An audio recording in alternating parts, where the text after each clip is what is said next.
Hey guys, it's Anna from Bright Lane Gardens. It's currently the beginning of April here in northern Michigan, and I'm in full-blown gardening mode, getting ready for the plant nursery season this year. I always like to start taking care of a lot of my perennials that start to come out of dormancy early, and my first perennial to wake up every single year without fail is always my strawberry patch. I am currently in one of our hoop houses, and behind me I have several raised beds full of strawberry plants. We have both indoor strawberry plants inside this hoop house and outdoor strawberry plants, but regardless of where they're located, they are both starting to wake up right about now. And every year, without fail, I always seem to see a few green leaves poking through the snow there.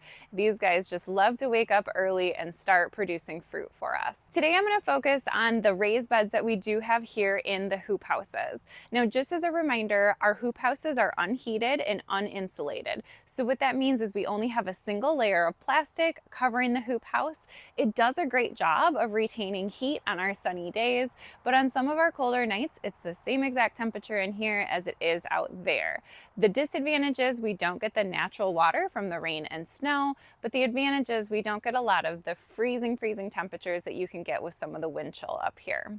These strawberry beds behind me are currently on their 4th year, which means that the plants that are in there now are the original plants that I planted 4 years ago. The fruit produced in these beds actually goes to our home, primarily to our toddler, who can eat 5 times as many strawberries as anyone else in the household. But in addition to that, these raised beds also serve as the mother plants for the rootstock that we use for our plant nursery.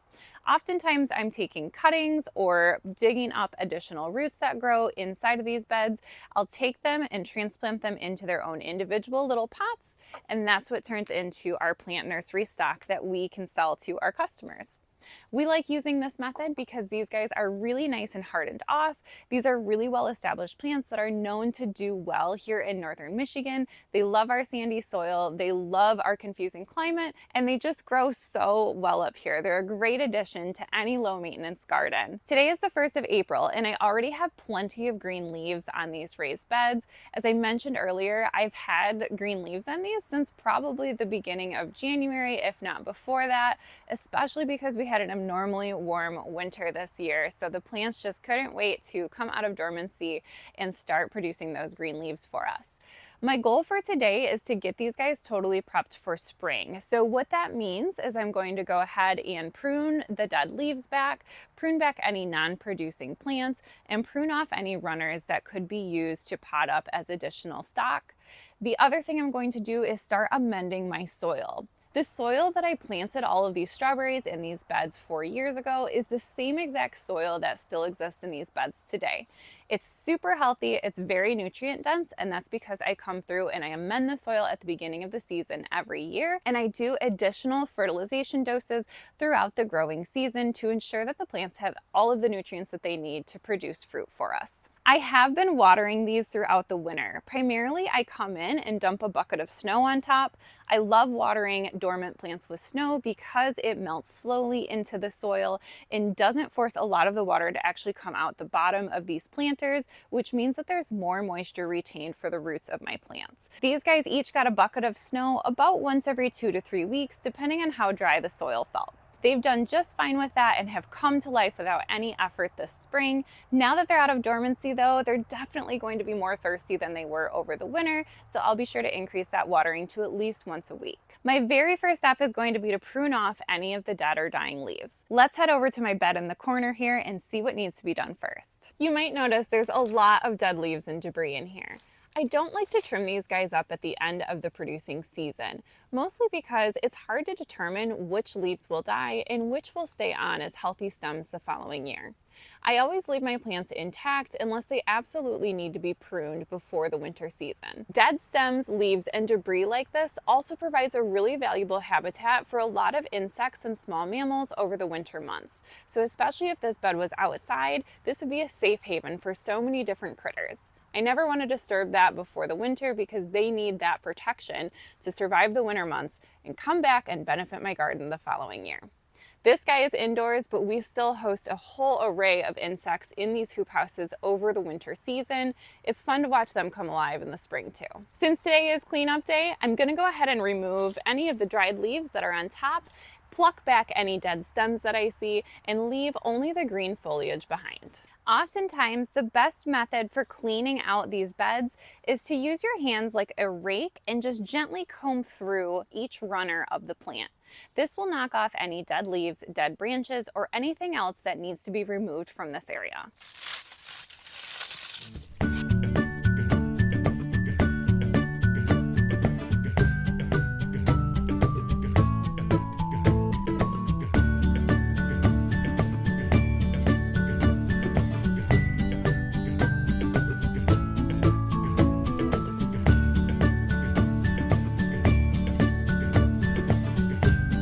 Looks like we had a little squirrel friend in here this year. I've cleaned up most of the leaves and debris in this raised bed here. Now, of course, there's still quite a bit of crushed leaves left on top of the soil, which is absolutely perfect for a nice organic additive, especially considering these are technically indoor plants that won't be affected by falling leaves and pine needles outdoors. There is one large plant right here in this area that looks like he might not come back this year. And that's okay. We'll just transplant another runner from another one of these plants into that spot in the spring, but I'm going to give him another couple weeks. He might just be a little late to wake up this year. Now that I've cleared the leaves and debris from my raised bed here, my next step is going to be to loosen the very top layer of soil. You can do this with your hands, or you can do it with a gentle tool. I actually stole this little garden fork from my 3-year-old's toolkit, and it does perfect for a gentle tilling of the soil. So I'm going to go through now and loosen the soil around each of the plants, being careful to avoid what I would assume is their root mass.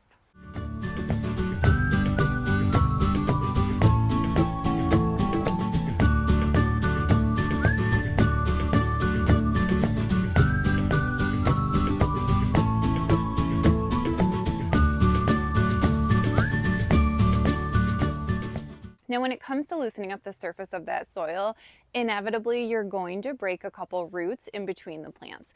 This is completely fine, and it's even healthy because a lot of times these broken roots can force the plant to produce fresh new roots, which of course can encourage new growth. So don't be afraid to break a couple roots while you're digging up the surface of the soil. Once you do have that top layer of soil loosened, we're going to go ahead and add our amendments back into this raised bed. There are usually 2 items that I use to amend the soil. This year is my year to acidify the soil as well, so I'm actually going to add a 3rd product in there, and I'll walk you through my entire process. The very first thing I'm going to do is give my plants a very light dose of fertilizer. I usually use the berry tone fertilizer for all of my strawberry plants, with the exception of this very first early spring application. A lot of times I've found that the berry tone can be just a little bit too strong for my little baby spring plants, so I like to use this Biotone starter blend, which is actually formulated specifically for seedlings.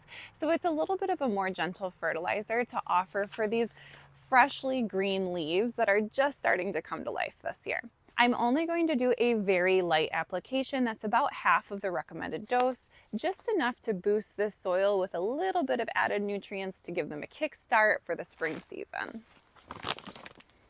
This is a granular fertilizer, looks a little bit like gravel, and has just a very, very slight odor to it that will dissipate after the first watering. I love the granular fertilizers. I find them so much easier to apply than liquid fertilizers, and it's a lot easier to keep this off the leaves and stems of my plants, which, if you don't know this already, fertilizer will burn the leaves and stems of your plants. It's important that it only touches the soil. So I'm going to sprinkle this in between my plants, being careful to avoid any leaves or stems, but nicely integrating it into the soil.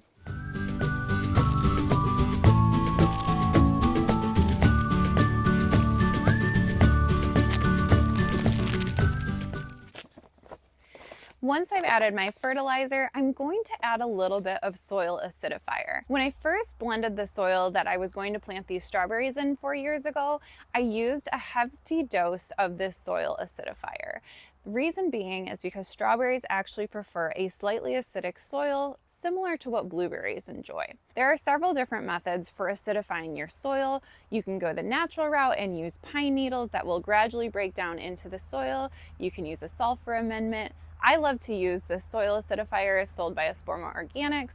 I just find that the dosing is really appropriate for what my needs are here at the plant nursery. I don't need too much of this. This is just a maintenance routine for me. So once every 3 to 4 years, I like to test the soil and make sure that the acidity level is right where I want it, typically between 5.5 and 6.5.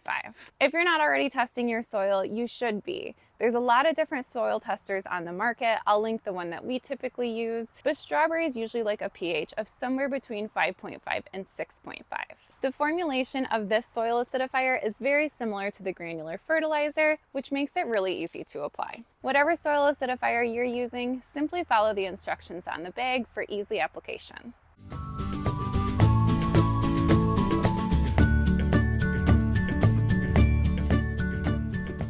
Now that I have my fertilizer and my soil acidifier granules on top of my soil, I'm going to gently use my fingers just to mix it into that very top layer that I loosened.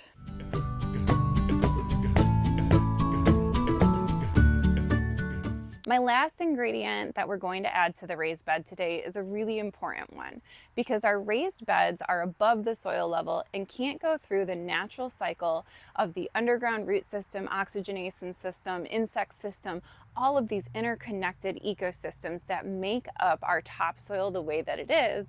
We have to add some of those nutrients back in ourselves. My favorite method of doing this is with worm castings. These are my wiggle worm castings. This is one of my favorite brands, but I guarantee that your local garden shop will have some version of worm castings. Worm castings are essentially a supercharged compost. It's a very pure form of added nutrients that's completely organic, and it is literally just worm poop. Before you're shocked by the price, just know that a little bit of this goes a long ways.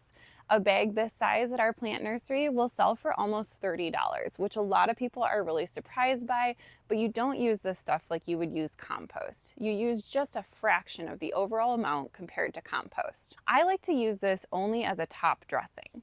So when I'm thinking of blending up an entire soil mix, I'll add compost into the mix. But when it comes to top dressing my soil, like I would in my perennial raised beds, I like to use something a little bit stronger like worm castings. So we're just going to use a couple handfuls on this size raised bed today. And again, we're going to put it in the same method that we did the fertilizer, in between the plants and kind of working it into that top layer of soil. Just know that when it comes to using worm castings, you don't have to be fearful of burning your plants. It's a really safe option to provide nutrients back into the soil, so if you do get a little bit on your plant stems or leaves, you really don't have to worry about it too much. Worm castings really just look like a very rich garden soil, but in reality, this is worm poop. So this is what it looks like. It has absolutely no odor to it whatsoever. You can use it on indoor plants, outdoor plants, whatever you decide. It's an excellent nutrient addition.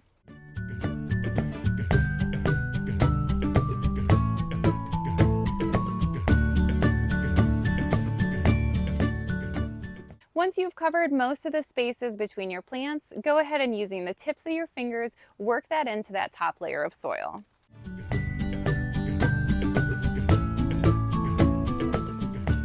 My very last step is the most important one, and that is to water.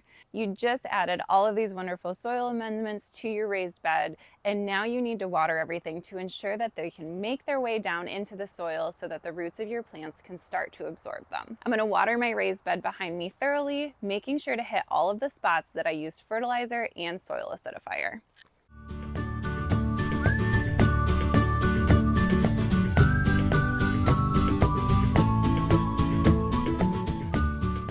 Once you've watered your freshly amended soil, your plants are ready to do their spring thing. So go ahead and take a step back and enjoy watching them come to life.